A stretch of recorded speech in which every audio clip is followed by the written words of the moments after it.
14 ગામ લેવો પાટીદાર સમાજ આયોજિત આ ક્રિકેટ ટુર્નામેન્ટના સમારોહ પ્રસંગે આપણી વચ્ચે ઉપસ્થિત મંચ પર બિરાજમાન સૌ સન્માન્ય મહાનુભાવ, સમાજના તમામ ગામોથી પધારેલા સૌ આગેવાનો, માતાઓ, બહેનો, યુવાનો, ડાયસ પર બિરાજમાન 14 ગામ લેવો પાટીદાર સમાજના ટ્રસ્ટી મંડળના સૌ સભ્યો, કારોબારી સભ્યો, આ ટુર્નામેન્ટના આયોજક ટીમ અને એની સપોર્ટમાં રહેલા સૌ આગેવાનોને હૃદયપૂર્વક અભિનંદન પાઠવું છું કે આટલી મોટી સંખ્યામાં સમાજના આગેવાનો ક્રિકેટ ટુર્નામેન્ટમાં આ ફાઇનલના પ્રસંગે અને એના પહેલા પણ 15 દિવસ સુધી સતત જે લોકો રમ્યા છે એમને પ્રોત્સાહન પૂરું પાડવા માટે આટલો મોટો સમાજ આટલી મોટી સંખ્યામાં એકત્રિત થયો છે, બદલ આપ સૌને પણ વંદન કરું છું. એક સમય હતો કે વર્ષો પહેલા જ્યારે અંબાલાલબેન, અમે બધા, પ્રકાશબેન, બધા ગાંધીનગરમાં સ્થાપના કરી અને પછી એને 4 ભાગમાં વહેંચી અને આપણું જે સ્વરૂપ છે એ સ્વરૂપથી અત્યારે લગભગ 35-36મું વર્ષ ચાલતું હશે. પણ સમય એવો હતો કે ખૂબ સંકળામણ હતી, આર્થિક ખૂબ મર્યાદાઓ હતી, સમાજમાં શિક્ષણ અને જાગૃતિનો અભાવ હતો. પરિણામે આવા બધા કાર્યક્રમો થઈ શકતા નહોતા. આજે મા ઉમા ખોડલની કૃપા થઈ છે, મા અન્નપૂર્ણાના આશીર્વાદ થયા છે અને આ પાટીદાર સમાજ જે રિંગ રોડની આજુબાજુ વસ્યો છે તો પરિશ્રમની પરાકાષ્ઠા કરી છે. પાટીદારોએ પાટું મારીને પેદા કરનારા સમાજે ખૂબ મહેનત કરી અને 2 પાંદડે થયો છે. ત્યારે આવા જાજરમાન ક્રિકેટ સન્માન સમારંભ, જાજરમાન હમણાં આપણે સમૂહ લગ્ન કર્યા. મને કહેતા આનંદ થાય છે અહીંથી મોટા ભાગના બધા મિત્રોએ સમૂહ લગ્નમાં ભાગ લીધો છે. અનેક સમૂહ લગ્નમાં વર્ષે લગભગ 20, 22, 25 સમૂહ લગ્નમાં મારે ભાગ લેવાનું થાય.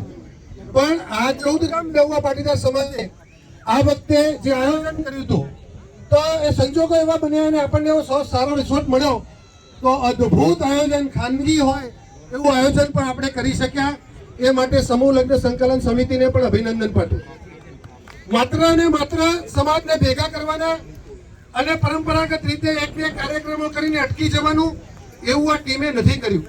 અને એટલે તેજસ્વી વિદ્યાર્થીઓનો સન્માન સમારંભ આપણે હમણાં આપણે નાના ચિલોડા ગામે કર્યો તો એર કન્ડિશન હોલમાં સરસ કાર્યક્રમ, આખા ગામે કાર્યક્રમ ઉપાડી લીધો એવો ઉત્સાહ આ સમાજમાં જોવા મળે છે. એ માટે એ ટીમને પણ હૃદયપૂર્વક અભિનંદન પાઠવું છું. એના પછી આપણે પાવરફુલ પાટીદાર પસાલાલ સમાજની એકતા માટે, સમાજમાંથી કુરિવાજો નાબૂદ થાય એના માટે, સમાજમાંથી વ્યસનો નાબૂદ થાય એના માટે, સમાજમાં ખોટા ખર્ચા નાબૂદ થાય એના માટે અને સાંપ્રત સમયમાં પાટીદાર સમાજની જે પ્રગતિ છે, સાંપ્રત સમયમાં પાટીદાર સમાજ જે અગ્રેસર છે, પાટીદાર સમાજે સમગ્ર સમુદાયમાં ટોચનું સ્થાન પ્રાપ્ત કર્યું છે. એ જાળવી રહેવા માટે જે આપણી સામે થોડા પડકારો છે એ નાબૂદ કરવા માટે બહુ સરસ નાટક એ ભાઈ રોહિતભાઈ અને પ્રકાશભાઈ એમની ટીમે આપણને ત્યાં શો કરીને બતાવ્યું. આ વખતે હમણાં વાત થઈ એ પ્રમાણે કારકિર્દી માર્ગદર્શન અભિયાન, એક કેરિયર ઓરિએન્ટેશન અભિયાન પણ આપણે કરવાના છીએ.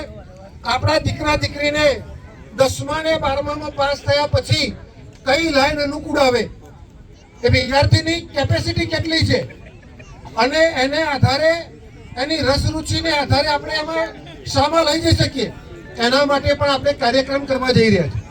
અને છેલ્લે આપણા સમાજની સૌથી મોટી સમસ્યા જેન્ડર રેશિયો જે ઓછો થયો છે, 940 જેટલા, 930-40 જેટલા દીકરીઓની સામે 1000 દીકરાઓ આજ લઈને ભણવું, એના કરતા ખૂબ આગળ અનેક સમાજોના કાર્યક્રમમાં જઉં છું. પણ યુવા ટીમ આપણી છેલ્લા 5 વર્ષથી 7 વર્ષથી જે પરિવર્તન આવ્યું છે અને દર વર્ષે એક નવી એડિશન, આ વખતે આ કારકિર્દી માર્ગદર્શન સેમિનાર છે.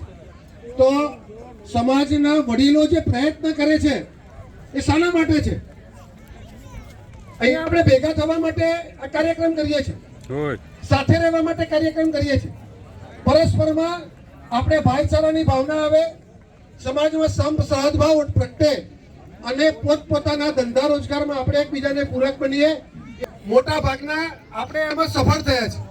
મને યાદ છે કે ગઈ ક્રિકેટ ટુર્નામેન્ટમાં આપણા ત્યાંથી કેટલા યુગલોએ શપથ લીધા હતા સ્ટેજ ઉપરથી અને પાણું કરું કે અમે પ્રી વેડિંગ શૂટિંગ નહીં કરીએ. એવા ઘણી બધી બાબતો છે. મારે માઇકમાં કહેવાની કેટલીક મર્યાદાઓ છે, કારણ કે મેં નથી કર્યું એટલે હું ના કહી શકું. પણ હવે સમયની માંગ છે કે આપણે એ ખર્ચા જે છે 4-5 દિવસના લગ્નો એમાંથી આપણે છૂટવું પડશે. અહીંયા થોડી લાંબી વાત એટલા માટે કરી, આમ તો નહોતી વાત કરવાની, પણ બહેનોની હાજરી છે અને આ બધું જે કરવાનું એ એકલા ભાઈઓ અહીંયાથી સાંભળતા હતા. પછી ઘેર જઈને નક્કી કોને કરવાનું? આમાં અહીંયા મેદાનમાં બેઠેલા એક પણ માણસ હાથ ઊંચો કરીને એવું કે એક પણ માણસ કે તમને તમારી પત્ની જીવનમાં એકવાર એવું ના કીધું હોય કે તમને ખબર ના પડે?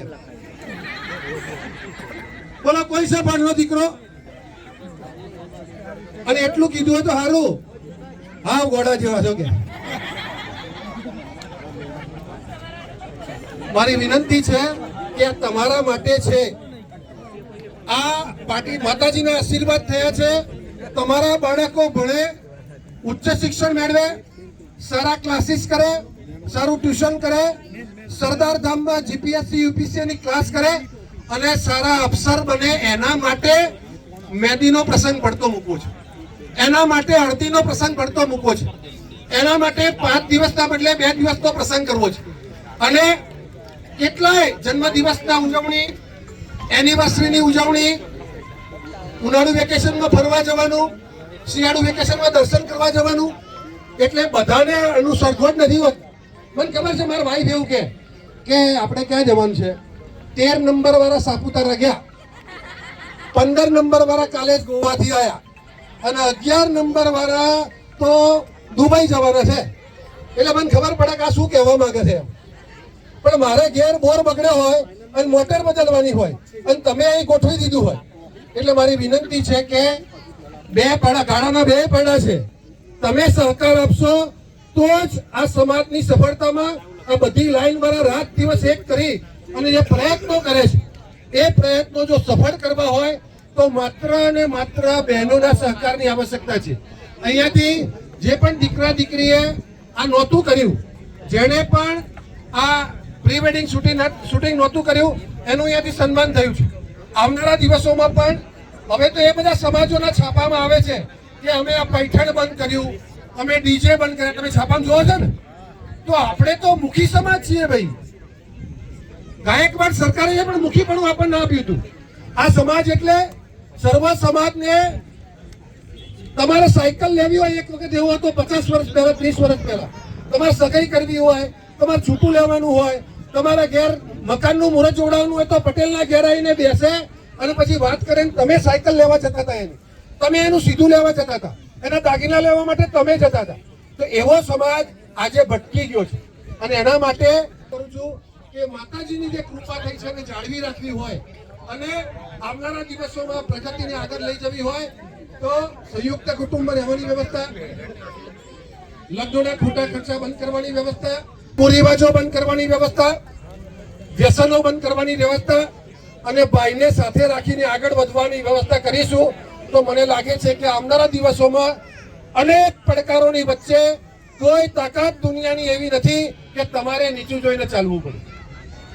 મારી ફરીથી વિનંતી છે, અહીંયા આ ક્રિકેટ ટુર્નામેન્ટમાં જે પણ ટીમોએ ભાગ લીધો એ બધા લોકો વિજેતા થયા છે એવું આ સમાજ માને છે અને એના માટે તમામ ટીમો માટે એક તાળી જોરદાર થઈ જાય આપણે કે એમના થકી આપણે આ 2 લોકોને ફાઇનલમાં જોઈ શકે.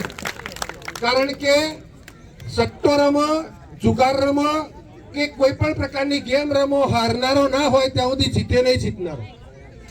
શેર બજાર હોય કે સટ્ટો હોય, એકના 50,000 જાય તો જ તમારા ખિસ્સામાં 50,000 આવે. એટલે જે લોકોએ અહીંયા આખી ટુર્નામેન્ટ જે પણ ટીમોએ ભાગ લીધો છે એમને પણ હૃદયપૂર્વક અભિનંદન. અહીંયા ફાઇનલમાં નિકોલ અને પ્રાત્યાની ટીમે ખૂબ ખેલદિલીપૂર્વક રમ્યા અને રનર્સઅપ ટીમ જે નિકોલની ટીમ છે એને પણ હૃદયપૂર્વક અભિનંદન પાઠવું છું કે એ પણ આજની આ ફાઇનલ ટુર્નામેન્ટમાં એમણે આપણને મોકો આપ્યો છે વિજેતા થવાનો. અને છેલ્લે પ્રાતિયાની ટીમને પણ હૃદયપૂર્વક અભિનંદન કે તેમણે પણ ખૂબ ખેલદિલીથી અહીંયા વિજયને વધાર્યો છે. ગેમ હોય ને એટલે હાર જીત થાય, એ સમાજની હોય, એ કુટુંબની હોય, એ પતિ પત્નીની હોય, એ ક્રિકેટની હોય કે એ પોલિટિક્સની હોય. એટલે એક જણને તો હારવાનું હોય, પણ પ્રત્યેક હારમાંથી આપણે શીખવાનું છે. આપણે જ્યારે પણ હારીએ છીએ ત્યારે નવું શીખીએ છીએ. આવનારી વખતે મારી શું કમી રહી ગઈ અને એ દૂર કરી અને હું આગળ કેવી રીતે આવી શકું એનું ચિંતન કરવાનું છે. ક્યાંય પણ આપણે ઈર્ષા ભાવથી આગળ વધવાનું નથી. તમે બધાએ, અમને એવું લાગતું હતું, અમે ચિંતા કરતા હતા કે બધા લોકો માત્ર ને માત્ર ક્રિકેટ જોઈને નીકળી જશે, પણ ફરીથી તમને બધાને વંદન કરું છું કે છેલ્લી આ કાર્યક્રમની અંતિમ ક્ષણો સુધી આ ક્રિકેટરોને વધાવવા માટે તમે હાજર રહ્યા છો. મેં ઘણી બધી વાતો કરી દીધી છે. હમણાં અહીંયાથી આયોજન થયું છે કે ફરીથી એકવાર 1000 લોકો, ભાઈઓ બહેનો સજોડે પાવરફુલ પાટીદાર પશાલાલ નાટક જોવા માટે આપણે એકત્ર થવાનું છે સરદાર જયંતિના દિવસે. અને એ દિવસે આપણે વધુ વાતો કરશું. ટૂંકમાં કીધું છે, એક વાત કહેવાની રહી ગઈ હતી પણ એ કહેતો નથી, તમે સમજી ગયા છો.